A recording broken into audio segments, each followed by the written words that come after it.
I had 200 registrants. 20 people showed up, 105 people watched the replay. And I had 3 appointments, and all 3 of them, 100% of them, bought my full package at $19.97.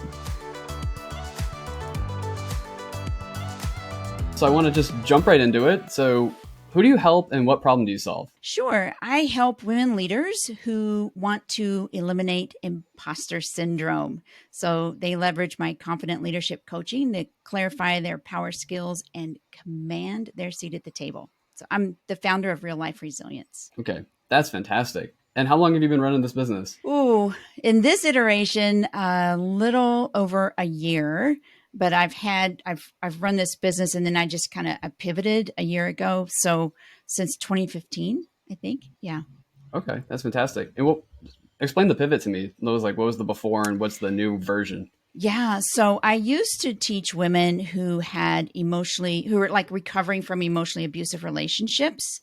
And I found that too, a lot of them needed coaching, but I didn't want to do that. But I was like, how did that show up in my life? Because was in like 12, 13 years ago. And I thought, how did that show up in my life? And I was making 6 figures. I was in corporate, 30 years, like climbing the corporate ladder. And how it showed up for me is I never felt good enough. Like I was climbing that ladder. I mean, bosses would like move on and then hire me into their new whatever role. And so I was amazing at it, but I never felt good enough. And so imposter syndrome is how it can show up at work. And actually so many people have imposter syndrome, and it shows up in a lot of different ways, like perfectionism and people pleasing and overwork, like working to prove yourself, etc., and overwhelm. So I'm like, I can solve that for sure. And so that's what I wanted to pivot to is corporate women leaders, like I was, who have that particular issue. Yeah, no, it's really interesting. So and a lot of your clients probably face similar emotional challenges, no matter what promotion or how much validation they get. Yes. There's an internal thing that's just digging at them. Yeah, they're highly skilled women leaders, and they just don't believe they're enough. Like they'll take on stretch projects, like even beyond more than they should. They work longer hours. They try to be perfect at any task they're doing, because what they're doing is they're trying to put forth a persona that they're the star employee, like I always wanted to be the star employee. I wanted to be like the one that got the highest raise. I wanted to be, because I wanted that. To me, that was like validation, but then it was never enough validation. You could just never get, if your mind is in imposter syndrome, no validation is enough for yourself to like help you feel confident. And so that's what I want to solve that for women. Yeah, no, that's fantastic. And I know we experienced that, a lot of people starting their coaching business, for example, on our side, that's yes, the limiting beliefs. So much. Yeah. Absolutely. Actually, I saw a statistic the other day, 81% of women executives have experienced imposter syndrome at some point in their career. Wow. Yeah. Virtually everybody. I would say virtually everybody, and like 70% of like just everybody, the population at large. So like it really happens. It's a thing. Yeah. I mean, that's incredible that you're doing that. So explain the product to me then. Like, how do you take these women through? What's the price point? What are the deliverables? How's your program work? I coach in 10 session packages. So 10 sessions over the course of 3 months. That gives us a couple of weeks for flexibility if they can't do it or something. I coach them through understanding why this is happening, because you just don't feel enough. So you have to know why it's happening and then how to solve it. So like they can be genuinely confident and comfortably confident in their leadership skills, not just pretending. Like it's kind of that fake it till you make it just doesn't work. And so when you can walk into any boardroom or any meeting and you just know, and you're completely confident without even having to work at it, that's where I want to get them to. That's interesting. And how do you detect that on your side? Because that's such an internal Nuance. Ooh, that's the secret sauce. It's actually all in the thoughts that you're we can go in a deep dive here, but like it's the amygdala is the primitive kind of part of your brain. And that's always saying, go hide in the cave. Don't show up. This is like new. This is scary. Don't get out of your comfort zone. And the comfort zone is I'm never enough. I'm not enough. So Mm, it's the thoughts that show up. And so I help them actually look at all the thoughts that are in their brain about their role or about this decision that they have to make. In fact, I'm doing a decision confidence um, webinar workshop for my alma mater this evening, and mm, all kinds of ways. So I kind of help them pick through what are all the thoughts that your brain is offering you, and are those thoughts serving you well? And then I take them through a process which helps them see if they are serving them well or not. Instead of just being able to like, okay, let that fear drive the bus, or let, your anxiety drive the bus. Okay, I get it. Fear and anxiety are a part of a lot of what we do, but that can take a seat in the back of the bus because I'm driving. And so I help them with those type of skills. mm. It's fun. That's oh yeah, no, that's fantastic. So, I mean, do you find I want to drill a little bit deeper here too, just because, like, do you find any core kind of sources of where those feelings come from? It's a lot of it, of course, stems from childhood and how we were raised and what type of relationships that we've had. And a lot of times we bring, as children, we think everything happens because of us. And we bring that into adulthood that I'm not enough. I didn't get an A. I didn't on that test, or my parents didn't show me enough, approval and that sort of thing. But really, a lot of times that can just be an excuse. Yes, we Mm, might have had traumatic childhoods. We might have had childhoods where people didn't approve of us or we didn't win something, whatever. I was coaching a lady who actually in church they were singing like for Christmas carols, and she had a terrible voice, I guess, and her father just went like that and oh, just kind of asked her, just, hey, tone it down a little bit. I think he was just like, oh my gosh, she's, doing it so loud. She took that one action and brought that all the way into adulthood and took it to mean I should never speak up for myself. I should never speak up. Nobody wants to hear me. Identifying is okay and looking back is okay, but really what I want people to do is like wherever you are now, let's look forward. Let's find the thoughts that are going around in your head. Let's replace those with better thoughts, thoughts that you actually believe. And here's another thing. I don't believe affirmations work unless you interesting. actually believe them, right? Like I'm the best coach ever. If I don't actually believe that, that's actually hurting me. I talk through helping them to get better thoughts and intentionally think those thoughts rather than letting your brain just decide, I'm just going to, this is what I've always thought. I'm just going to always think this. Yeah, absolutely. Total reprogramming of the negative Yes. side. Exactly. Yeah. And they, yeah, your brain has a groove that, those patterns. I'm used to thinking that. I get that, but there's a better pattern that's available and let's Mm, access that. okay, that's super. So over the course of these 10 sessions, then it's a series of just working through those beliefs, or is it broken up Mhm. into kind of phases depending on where they're at? Every client is different. So I start with wherever they are, and some of them get it right away. Like I had another client who had to do a presentation for a certification, right? Her mentor, who she'd worked with for years, was actually observing her to, give her a grade or whether a passing grade or whatever. She was so nervous. And so I worked with her for about 6 sessions on that. Then that happened, Mm, and now other stuff crops up. So okay, every person is completely different, and some of them are like, wow, this is amazing, and some of them, almost always, we have more thoughts showing up on different areas, and I can help them in lots of different areas of their life. gotcha. So it's a little bit less programmatic and more serving the needs of the individual, but driving Exactly. towards the same end Exactly. goal. Cool. Yes. Okay. So that gives me a clear picture of exactly how you're helping these women and what you do. So I'd love to dig into the win that you had with your Sure. webinar. Yes. Um, so there's kind of a before and after here. So maybe you can paint the picture of the first time you did it and then what happened this most recent time. Right. So over a year ago, I said I pivoted. So I pivoted. I'm like, okay, I'm going to do a webinar. I know that works, yada, yada, yada.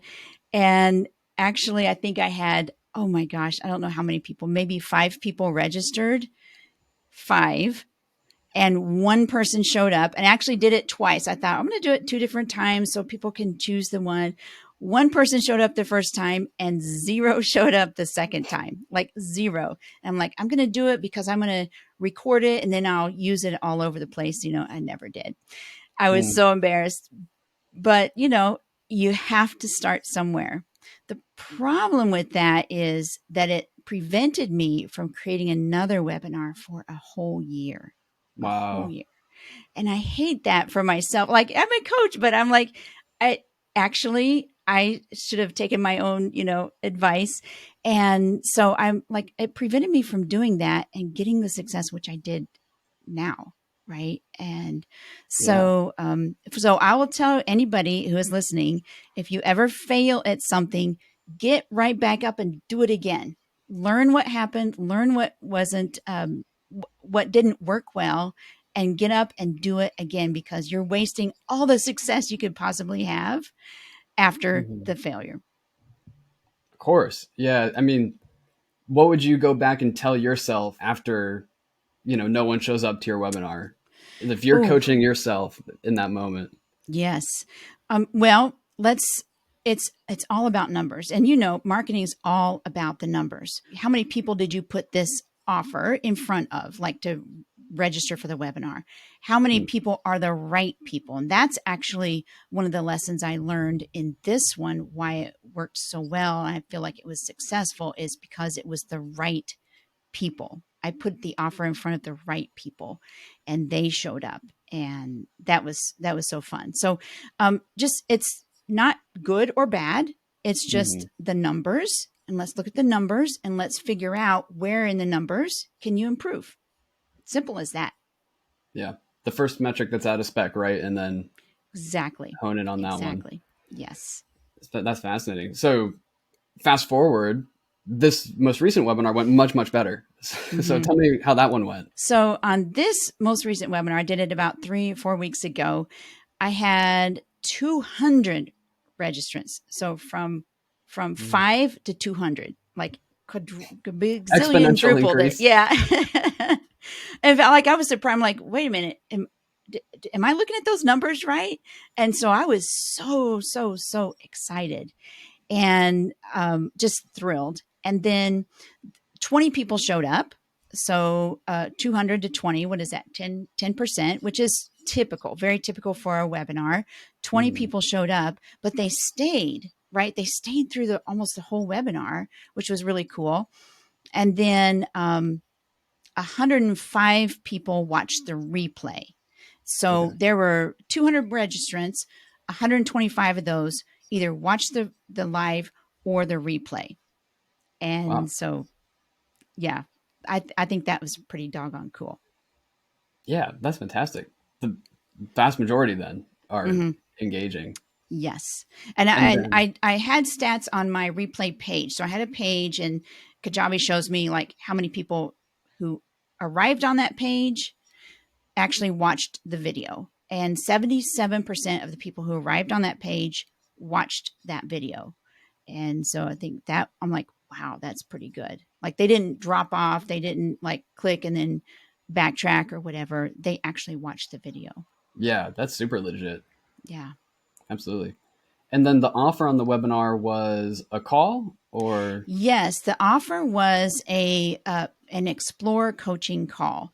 So here's the thing. I think why so many people came on was it was for women leaders. Like the title was mm, Ignite Your Confidence, Overcoming Imposter Syndrome for Women Leaders. Like how much clearer can you get? If you're not a woman leader, this probably isn't for you, right? If you don't have imposter syndrome, this probably isn't for you. So I think that title alone really focused in and people, women leaders who did have imposter syndrome are like, oh my gosh, I have to watch this webinar, Hmm. right? I have to register. So I think that was it. And then I started on time. I just don't do fluff. I don't like fluff. I don't like it when people like go drone on and on and on. So I'm like, I started on time. I didn't drag out the introduction. I'm like, Hmm. you're in the right place. My story. I mean, I did a little itty bitty part of that. I made it very short, but I got Mm. to the good stuff and I made it really natural.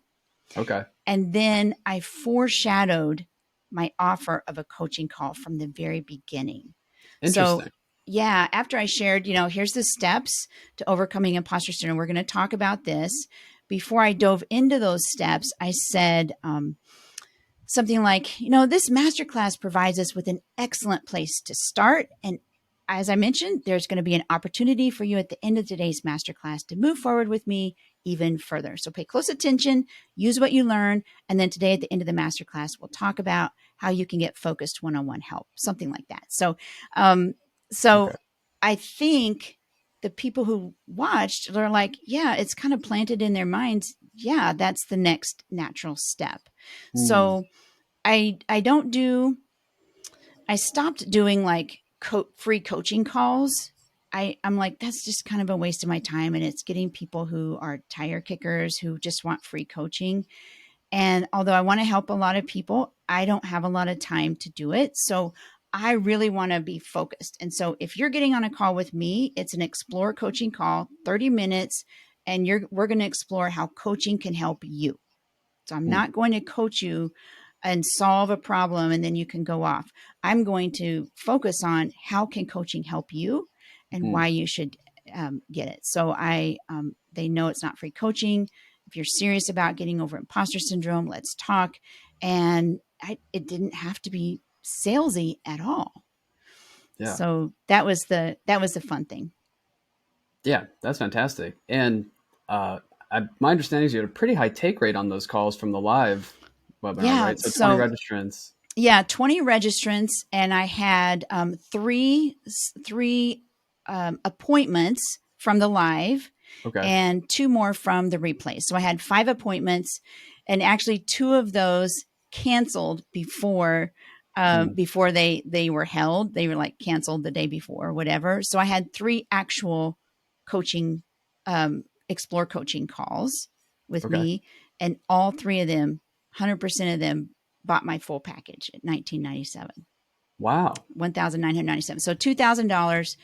And it was like almost like they sold themselves, right? It was the easiest sales calls. I hate to say that. Like my rate was 100% at that point in time, so I'm like, yes. 100% conversion rate, I can say that. That's fantastic. So there's Yep. definitely something in the way that you're like presenting yourself on the webinar that's Yes. carrying over like super high trust. If they show up, it feels Yes. virtually certain right now that they'll become a client. Exactly, exactly. And I think it's that because I built the funnel and really nailed my target market. I nailed in the title, in the tagline, in the sales page, all of that, and the messaging in the social media. I think I sent one email to my list, but my list is pretty much my old list of all the older people from the previous um, business. And so most of these people were from LinkedIn, which is where women leaders, I think, are on social media. So um, they were people who were new to me. So I increased my list by that many people, right? And they were the right kind of people. They had self identified, this is what I'm suffering from, and Mm. this is what I want help on. And I told them about how I could help them. And then through the webinar, not all that fluff because I don't like it. And they're Mm. like, yeah, this girl can help me for sure. And so the ones who actually got on the calls were the ones who were serious about it. And that's a win-win. It's a win for them and it's a win for me too. Yeah, that's fantastic. And I Yeah. guess I didn't realize that a lot of the, and I messed my language up earlier, 200 registrants, 20 attendees live. But Yes. a lot of those were new subscribers then. Yes, exactly. So I built that trust quickly in the webinar, whether Okay. they watch live or watch the replay. I think it was designed to build trust in me that they knew I was the person that could help them with that. Gotcha. Yeah. I am curious. So there's something in the transition out of the teaching bit of the webinar where you get into the pitch that was still highly trustworthy, and then something Hmm. about the way you're behaving on the sales calls too is maintaining that trust and maybe building it even further. Right, So right. I would love for you to explain the language and just how you're coming across in those moments that's making the Yeah. difference. Well, and again, it kind of goes back to the thoughts. If the thought is, oh my gosh, I have to sell this person, you're Mm, going to show up as needy, right? And like whether you're in the webinar and you're doing the transition portion, and it's like, oh my gosh, I'm going to be salesy. I hate that. That is going to look and feel awkward to the participants. mm, So I really worked on not only the wording, but also my mindset. And as I'm going through, I'm like, I know I am going to help these people. I know I'm the best person to help these women, not just people, but these women leaders. I had that, and it's like I don't have to make them do anything. They get to do whatever they want. But all I have to do is show up and do the best I can to help them see that imposter syndrome is not a forever thing. You can get over it. You can overcome it, and so that's the mindset that I was in. And then, of course, in every sales call, every consult, explore coaching call, I like, okay, whether this woman says yes or no, I'm going to help her see how coaching can help her out of that. okay. And so I don't I don't want to force anybody into a coaching contract with me that doesn't want to be there. And so Mm, my goal is just to say, find out, is it a yes or a no? If it's a okay. yes, great, let's work together. If it's a no, that's okay too. Right. That's great. So Yeah. how do you structure the sales call? Because I could see you don't want to be totally on your back foot and be a like someone in that situation could be a pushover, but you're not. When they Right. show up, they close. So Mhm. what's the process on the sales call? It's kind of loosey goosey for me. Okay. So, I mean, I have a structure, but I don't almost never go all the way through with that structure. Really, I just start by, hey, what caused you to hop on a call with me? There was a reason. Tell me about it. And usually they will tell me about it, right? They Mm, will, and then I kind of pick out a few things with the thoughts that they have, and I kind of reiterate what they just told me mm, in maybe clearer terms, because usually a lot of times people don't even understand like how imposter syndrome affects them. And then I usually say, it's probably causing you to work overtime because you want to make sure that you're the brightest star on that team, or mm, and I know how it shows up in women leaders lives because it was showed up in mine.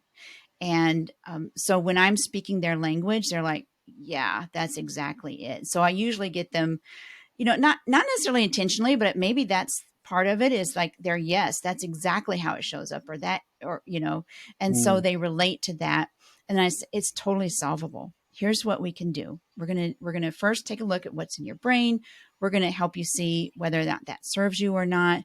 We're gonna help you dismantle all of those negative thoughts, and we're gonna replace them with more useful thoughts that help. And then, you know what, mm, those those negative thoughts come back, but we're going to keep teaching them that you're in control. And so by the end of the time we're working together, you're going to be in complete control. You're going to just feel that confidence, right? That's my goal for you, is to feel genuine confidence. In fact, I was playing around with words. I was like, how do I want to feel? Or how did I want to feel when I was in corporate for 30 years, climbing the ladder? And I thought, you know what? I wanted to feel comfortably confident. I'm like, how when you have a skill, like you can just do it off the top of your head, right? Without even thinking, comfortably confident. But I'm like, that's not a sexy, phrase, comfortably confident. But it was too close to the webinar for me to change. mm. And so I didn't change it. And the first person, no, this was the third person that got on the call. And one of the things she said, you know what, when you said comfortably confident, that just I'm like, that's exactly what I want. And I'm like, yes. So the language that I used was what I wanted when I was in corporate, and it resonated with my ideal client. And I'm Mm, like, oh, that was so sweet. That's yeah. so now I'm, with my next one, I might say genuinely confident. Genuinely confident is like more of a, I don't know what other people would say, but what I wanted was I wanted to be comfortable in my confidence. I want to be comfortably confident. And so it just was so fun that she said those exact words back to me. Yeah. It does resonate in a slightly different way than genuinely. It That's cool. does. Yeah. Yeah. So Yeah. I don't know. I might try genuinely for the next one and then go back to comfortably, because comfortably is, I mean, that's what I came up with. That's what I want. Hmm. I think there's something Yeah. to that.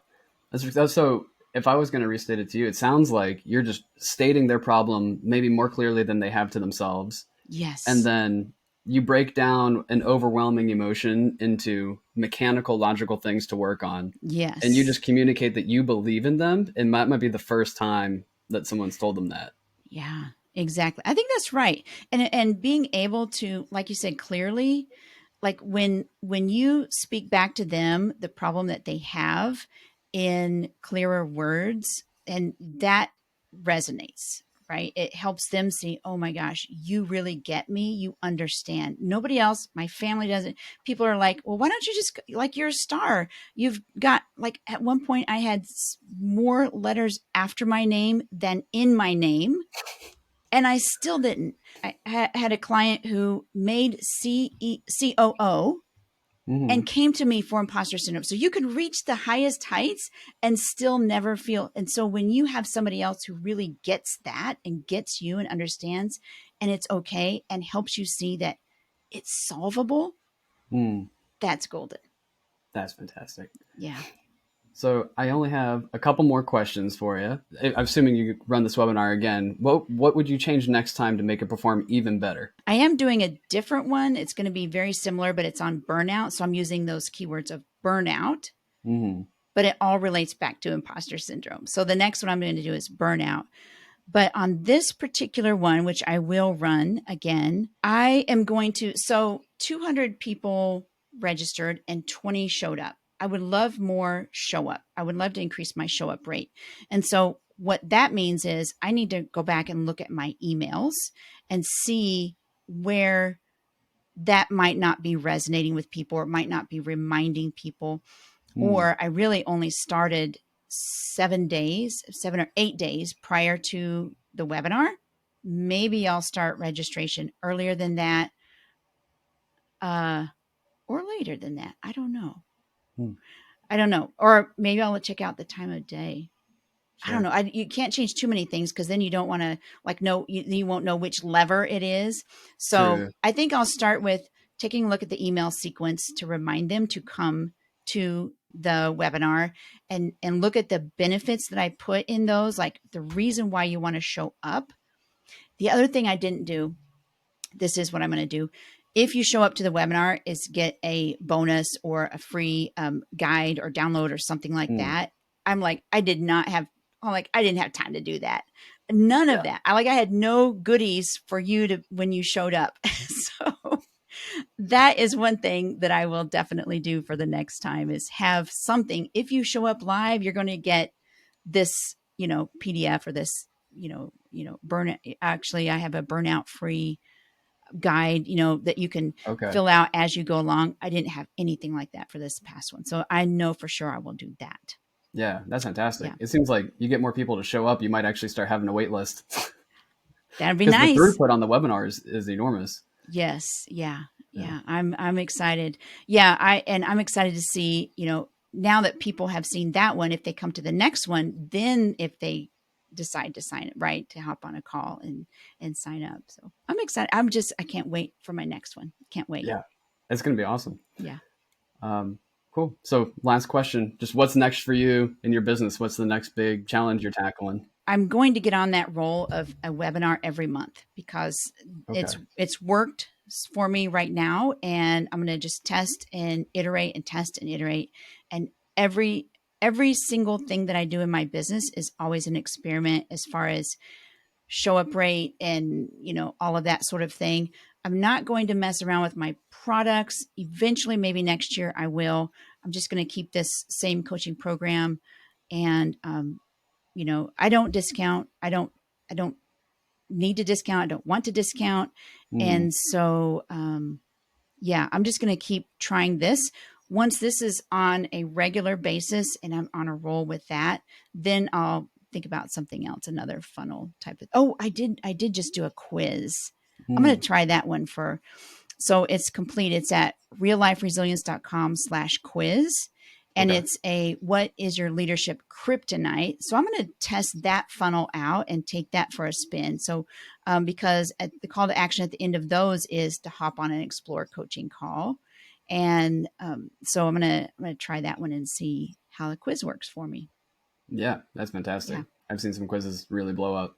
So cool. exactly. Thanks so much for your time. Where can anyone find you if they want to look up your business? You can go to realliferesilience.com or look me up on LinkedIn, Stacy Brookman on LinkedIn. And that's where I'm mostly active. Everywhere else, I'm just like passively putting stuff in there, but it's really me on LinkedIn. Awesome. Thank you so much, Stacy. This is a You are fantastic welcome. conversation. I really enjoyed it. Thanks, Ben.